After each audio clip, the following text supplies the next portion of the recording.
बृहन्मुंबई महानगर पालिका माध्यमिक शिक्षण विभाग मुंबई। निबंध लेखन। निबंध लेखन की पहले परिभाषा समझ लेते, तारीफ देख लेते। निबंध लेखन एक कला है। निबंध का शाब्दिक अर्थ होता है सुगठित अथवा सुव्यवस्थित रूप में बंधा हुआ। साधारण गद्य रचना की अपेक्षा निबंध में रोचकता और सजीवता पाई जाती है। निबंध गद्य में लिखी हुई रचना होती है जिसका आकार सीमित होता है। उसमें किसी विषय का प्रतिपादन अधिक स्वतंत्रता पूर्वक और विशेष अपनेपन का सजीवता के साथ किया जाता है। एक सूत्रता व्यक्तित्व का प्रतिबिंब, आत्मीयता, कलात्मक निबंध के तत्व माने जाते हैं। इन तत्वों के आधार पर निबंध की रचना की जाती है। ये थी हमारी निबंध लेखन की परिभाषा, किस तरह से हमको निबंध लिखना चाहिए, इसकी परिभाषा है।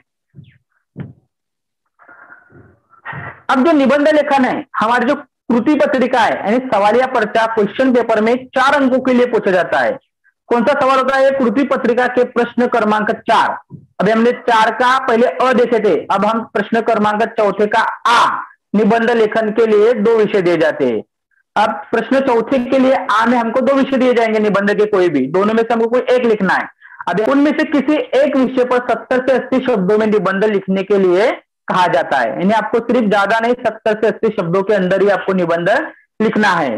हाँ, आपके पास में पेपर लिखते वक्त समय है तो आप इससे ज्यादा लिख सकते हैं, मगर हमको जितना पूछा जाए हम कोशिश करें कि आगे के भी सवाल हमको हल करना है, इसलिए वक्त का ख्याल रखते हुए हमको 70 से 80 शब्दों में हमारा निबंध हमको खत्म करना चाहिए। ये प्रश्न अभी हम देख रहे हैं प्रश्न 4 का आ, यानी आखिरी सवाली पर्चा, जो सवाली पर्चे का आखिरी प्रश्न का आखिरी सवाल देख रहे हैं हम। अब निबंध के प्रकार। निबंध के प्रकार 5 है बेटा, आप देख रहे हो। निबंध के कितने प्रकार है? 5। पहला है आत्मकथनात्मक, दूसरा है वैचारिक, तीसरा है वर्णनात्मक, चौथा है चरित्रात्मक और 5वां है कल्पना प्रधान। देखो, निबंध के 5 प्रकार है, मगर पूर्ति पत्रिका में हमको सिर्फ कितने पूछ जाएंगे? 5 में से सिर्फ 2 पूछ जाएंगे, कोई भी 5 में से 2 पूछ जाएंगे और दोनों में से सिर्फ हमको एक लिखना है। देखो बताओ, पूर्ति पत्रिका में इनमें से 2 प्रकार के निबंध पूछे जाएंगे। ये 5 में से सिर्फ 2 प्रकार के पूछेंगे। विद्यार्थियों को केवल एक लिखना है, 2 पूछ जाएंगे, दोनों में सिर्फ एक लिखना है। इसके लिए 4 अंक है, यानी 4 मार्क्स के लिए आपको ये पूछा जाएगा। सवाल नंबर 4 का आ। अब निबंध लिखते समय ध्यान में रखने की बातें। जब आप निबंध लिखना स्टार्ट करेंगे या घर पे प्रैक्टिस करेंगे तो आपको कौन कौन सी बातों को मद्देनजर रखना चाहिए? सबसे पहले निबंध के विषय पर विचार कर उसकी रूपरेखा तैयार करनी चाहिए। रूपरेखा में निबंध के अंदाजा लगाया जाए। यदि का अधिक लंबा जाना पड़े तो कम महत्व के मुद्दों को निकाल दे। यानी हमको ज्यादा लंबा नहीं लिखना है, जो महत्व के मुद्दे, अहमियत वाले मुद्दे वही हमको लिखना है। निबंध का प्रारंभ आकर्षक और स्वाभाविक होना चाहिए। यानी जब आप शुरुआत करेंगे, प्रारंभ यानी शुरुआत, जब आप निबंध की शुरुआत करेंगे तो शुरुआत हमको स्वाभाविक होना चाहिए। विषय की व्याख्या देकर प्रारंभ करने से नीरस प्रतीत होती है। यानी आप जब उसकी शुरुआत करेंगे तो किसी उदाहरण, हम चुटकुले या कविता की पंक्तियों से निबंध का प्रारंभ किया जा सकता है। यानी जब आप निबंध लिखने की शुरुआत करेंगे तो उसकी जो शुरुआत है किसी कविता की पंक्ति यानी नज्म के शेर या अशार से या चुटकुले यानी लतीफे से आप शुरुआत करेंगे तो वो क्या होता है, एकदम इंप्रेशन पड़ता है लिखते समय। तो ये बातों को ध्यान रखना चाहिए कि निबंध की शुरुआत हमको किसी नज्म की पंक्ति से या लतीफे से, जोक से हमको शुरुआत करना चाहिए। तीसरा जो मुद्दा है वो निबंध के मध्य भाग के मुद्दों को ऐसे ढंग से रखना चाहिए जिससे पूरे विषय का प्रतिपादन हो सके। निबंध में प्रस्तुत विचार स्पष्ट और सुलझे हुए हो। निबंध का विषयांतर और पुनरुक्ति दोष से बचाए, यानी जो दोष है वो उससे हमको बचना चाहिए। और जो मेन का जो पैराग्राफ है, बीच में तो पैराग्राफ है कि निबंध के भाग के मुद्दों को ऐसे ढंग से रखना चाहिए जिससे विषय का प्रतिपादन हो, यानी विषय की पूरी मालूमात वहां से हमको मिलना शुरू हो। चौथा मुद्दा है निबंध का अंत आकर्षक, स्पष्ट, संक्षिप्त और भावपूर्ण होना चाहिए। यानी निबंध, यानी आपका जो निबंध है उसकी जो अंत अंत यानी एंड एकदम आकर्षक होना चाहिए, अट्रैक्टिव होना चाहिए, स्पष्ट, संक्षिप्त और भावपूर्ण होना चाहिए। जो एंड है हमको अच्छे से एंड करते आना चाहिए। जिस तरह से आप फिल्म देखते हैं, शुरुआत में हमको क्या दिखाया जाता है, बीच के एपिसोड में क्या दिखाया जाए, एंड कितना अच्छा किया जाता है कि सब कुछ अच्छा हो गया। इस तरह से हमको निबंध में भी ये बातें ध्यान रखना चाहिए कि हमारा निबंध जो है वो एंड अच्छा होना चाहिए। इसके बाद में पांचवा मुद्दा है, निबंध के भिन्न भिन्न मुद्दों के लिए अलग अलग परिच्छेद होना चाहिए। जब आप जो मुद्दे लेंगे तो उनके लिए अलग अलग परिच्छेद यानी अलग अलग पैराग्राफ में उनको अलग अलग मुद्दों को उसकी पूरी मालूमात देना होगा। अगला मुद्दा है अलंकार, मुहावरे, कहावतें, तुलना आदि के प्रयोग से निबंध का सौंदर्य बढ़ाया जा सकता है। इनका प्रयोग उचित स्थान पर और उचित ढंग से होना चाहिए। यानी निबंध लिखते समय अलंकार और मुहावरे, कहावतों का इनका भी हमको ख्याल रखना चाहिए। क्या करते हैं, हमारे मुहावरों को एक सुंदर, एक आकर्षित बनाते हैं। अगला मुद्दा है वाक्य छोटे, स्पष्ट और अर्थपूर्ण होने चाहिए। जब आप निबंध लिखेंगे तो छोटे अच्छे से वाक्य, छोटे छोटे वाक्य का इस्तेमाल करें और अर्थपूर्ण हो, यानी जिसका कोई अर्थ निकले, अर्थपूर्ण यानी पूरा पूरा उसका मतलब हासिल हो, ऐसे हमको वाक्य उपयोग करना चाहिए। शब्दों की वर्तनी, स्पेलिंग शुद्ध होनी चाहिए। यानी जब हमको शब्द लिखेंगे तो उनके काना, मात्रा, विलांटी पे हमको ध्यान रखना चाहिए। विराम चिन्हों का यथास्थान प्रयोग करना जरूरी है। निबंध जब लिखेंगे तो कहाँ पर रुकना है, कहाँ पर क्वेश्चन मार्क देना है, सवाल निशान कहाँ लगाना है, ये सारी बातें हमको ध्यान में रखना चाहिए। विराम चिन्हों का भी ख्याल रखना चाहिए। भाषा व्याकरण शुद्ध होनी चाहिए। लेखन शैली विषय के अनुरूप सरल और प्रवाहमयी हो। इस तरह से ये कुछ मुद्दे हैं, कुछ बातें हैं, ये हम अगर ध्यान में रखकर निबंध लिखने की शुरुआत करेंगे तो हमारा निबंध बहुत अच्छा लिखा जाएगा। 3 मुद्दों के आधार पर निबंध का गठन किया जाता है। अभी जब निबंध आप लिखेंगे तो 3 मुद्दे पे ही गठन किया जाता है। पहला है प्रस्तावना, दूसरा है विषय प्रतिपादन और तीसरा है उपहंसार। यानी आपकी शुरुआत, आपका बीच वाला पैराग्राफ, विषय प्रतिपादन और उपहंसार यानी एंड किस तरह से होना चाहिए। तो प्रस्तावना यानी शुरुआत, आपको मैंने शुरुआत में ही बताया कुछ मुद्दे पे ध्यान में रखना चाहिए, किस तरह से हमको प्रस्तावना करना चाहिए, शुरुआत करना चाहिए। प्रस्तावना देख लेते हैं कि प्रस्तावना हमेशा स्वाभाविक और आकर्षक होना चाहिए। विषय की परिभाषा देकर निबंध प्रारंभ करने से वो नीरस प्रतीत होता है।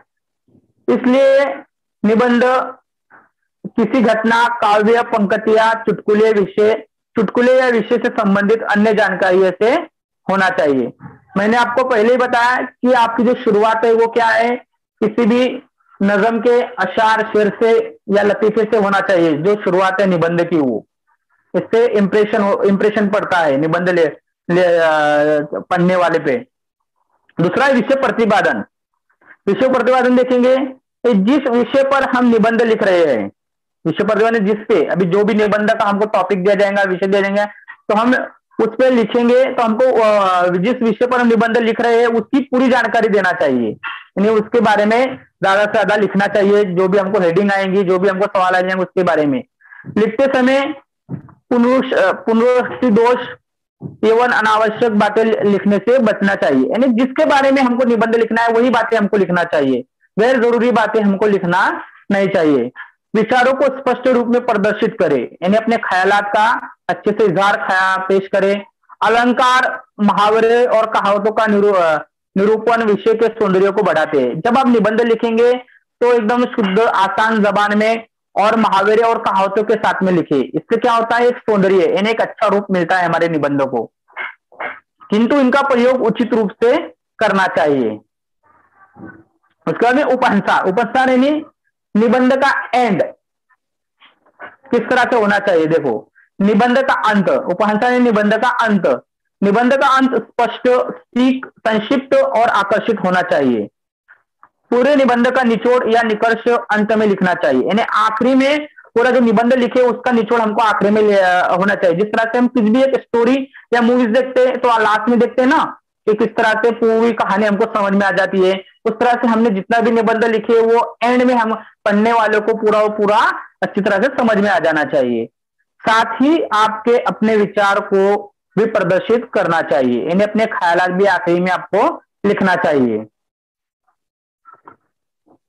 अब निबंध के प्रकार, जैसे कि मैंने आपको शुरुआत में बताया कि 5 प्रकार है ना।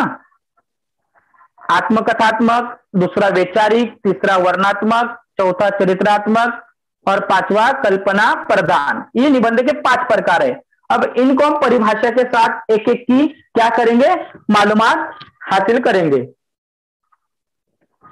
तो सबसे पहले आत्मकथात्मक, इसकी परिभाषा देखते हैं। आत्मकथात्मक यानी क्या? आत्मकथात्मक निबंध, इसकी परिभाषा है, इसमें किसी वस्तु, प्राणी, व्यक्ति की जगह पर सवय को स्थापित करना होता है। जैसे नीचे उदाहरण दिए गए, मैं सागर बोल रहा हूं, फटी पुस्तक की आत्मकथा, मैं हिमालय बोल रहा हूं। यानी जो भी विषय दिया रहेगा उसमें अपने आप को ढालना पड़ता है कि मैं बोल रहा हूं। जैसा पेड़ के बारे में पूछा कि मैं पेड़ बोल रहा हूं, तो ऐसा स्पष्ट होना चाहिए कि आप खुद बोल रहे हो। इसको आत्मकथात्मक निबंध कहते हैं। दूसरा वैचारिक, इसमें विचारों को प्रधानता दी जाती है, यानी अपने ख्यालात को मेन यहाँ पे प्रधानता दी जाती है। जैसे कि उदाहरण समाचार पत्र, वैचारिक में कौन कौन से निबंध इस तरह से पूछे जाएंगे कि समाचार पत्र, विज्ञापन के चमत्कार, भ्रष्टाचार, सामाजिक चुनौती, प्रदूषण, कारण एवं निवारण। इस तरह से ये प्रश्न वैचारिक निबंध में पूछे जाते हैं। तीसरा जो है हमारा है वह है वर्णनात्मक। वर्णनात्मक की परिभाषा है, इसमें मनुष्य, प्राणी, वस्तु, दृश्य, यात्रा का वर्णन होता है। यानी हम कहीं सफर करते हैं या किसी जानवर के बारे में या किसी इंसान के बारे में यहाँ पे उसका पूरा वर्णन किया जाता है, पूरी मालूमात दी जाती है। उदाहरण के तौर पर जैसे ऐतिहासिक स्थल की सैर, यानी हम सैर करते हैं ना, तो वो वर्णनात्मक निबंध आ गया। उसके बाद में नदी के किनारे 2 घंटे, ये क्या है, वर्णनात्मक निबंध में आएगा। जिस तरह से हमको रेलवे प्लेटफॉर्म पे 1 घंटा, रेलवे स्टेशन पे 1 घंटा, ये वर्णनात्मक निबंध में आते हैं। अगला उदाहरण है पुस्तक प्रदर्शनी में 1 घंटा, ये वर्णनात्मक निबंध के में आते हैं। अगला प्रश्न देखेंगे हम चरित्रात्मक, यानी चरित्रात्मक निबंध क्या है। चरित्रात्मक, इसमें चरित्रात्मक निबंध का चौथा प्रकार है चरित्रात्मक। इसमें प्रसिद्ध व्यक्तियों व महापुरुषों के जीवन चरित्र का विवरण होता है। जो महापुरुष यानी जिन्होंने बड़े बड़े सामाजिक काम किए गए हैं उनके बारे में बताया जाता है। जैसे महात्मा गांधी, लता मंगेशकर, मेरा प्रिय गायक या मेरा प्रिय खिलाड़ी, वो कोई भी हो सकता है, उसके बारे में आपको लिखना पड़ता है, तो वो चरित्रात्मक निबंध के प्रकार में आता है। याद रखेंगे कि किसी भी महान व्यक्ति या महान पुरुष के जीवन से हमको कुछ बातें लिखना होती है निबंध में, तो वो निबंध चरित्रात्मक निबंध में आता है। अगला निबंध है कल्पना प्रधान, ये निबंध का हमारा 5वां प्रकार है। कल्पना प्रधान ये निबंध का 5वां प्रकार है। इसकी परिभाषा देखते हैं हम। इसमें वास्तविकता एवं कल्पना का समावेश किया जाता है, यानी कुछ काल्पनिक बातें इसमें ली जाती है। उदाहरण के तौर पे अगर दीवारें न होती तो, अनेक कल्पना करना है, हमको आइडिया लगाना है, दीवारें न होती तो क्या होता, ऐसे निबंध इसमें पूछे जाते हैं। अगला प्रश्न है यदि मोबाइल न होता तो। अभी मोबाइल का दौर है, अगर आपको कहा गया है कि अगर मोबाइल आपके पास में है तो क्या होगा, तो आप अच्छी तरह से लिख सकते हो। हम ऑनलाइन क्लास नहीं कर सकते इस दौर में, है ना, हमारा बहुत सारा मतलब हम बिल वगैरह पे करते, तो घर बैठे हम बिल पे कर सकते हो। तो ये ऐसी जो काल्पनिक बातें, तो मोबाइल रहा तो हम क्या नहीं हो सकता, ये जो काल्पनिक बातें ये निबंध के 5वें प्रकार है जिसका नाम है कल्पना प्रधान, इसमें आती है। अगला उदाहरण है यदि ऐनक ना होता तो। सोचो जरा, ऐनक यानी आईना, अगर आईना ना होता तो क्या होता। ये सभी हमको आइडिया लगाना है, कल्पना करना है। तो इस तरह से ये निबंध के 5 प्रकार थे। फिर से बताता हूं, पहला है आत्मकथात्मक, दूसरा वैचारिक, तीसरा वर्णनात्मक, चौथा चरित्रात्मक और 5वां कल्पना प्रधान। शुक्रिया, थैंक यू। ऑनलाइन क्लास में जुड़ने के लिए बहुत बहुत शुक्रिया।